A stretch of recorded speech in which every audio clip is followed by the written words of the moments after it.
தெற்கு கடலில் கைப்பற்றப்பட்ட போதைப் பொருள் பொதிகளில் மொத்தம் 839 கிலோகிராம் போதைப் பொருட்கள் கண்டுபிடிக்கப்பட்டுள்ளன. இவற்றில் 670 கிலோகிராம் ஐஸும் 156 கிலோகிராம் ஹெரோயினும் 12 கிலோ அசீஸும் அடங்குகின்றன. தெற்கு கடலில் மிதந்து வந்த நிலையில் நேற்று சுமார் 50 பொதிகள் மீட்கப்பட்டன. இந்த பொதிகள் நேற்று மாலை தங்களை மீன்பிடி துறைமுகத்திற்கு கொண்டு வரப்பட்டன. 3 பொதிகளில் ஹெரோயின் இருப்பதாகவும் மற்ற 48 பொதிகளிலும் ஐஸ் ரக போதைப் பொருள்கள் இருப்பதாகவும் கடற்படை தெரிவித்தனர்.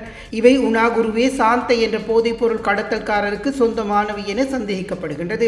கடந்த செப்டம்பர் மாதம் தொடக்கத்தில் 3 படகுகள் மூலம் போதைப் பொருட்கள் நாட்டிற்குள் கடத்தப்பட உள்ளதாக போலீஸ் போதைப் பொருள் பணியகத்தின் சிரேஷ்ட போலீஸ் அத்தியட்சகர் ஹேமல் பிரசாந்தவுக்கு தகவல் கிடைத்திருந்தது.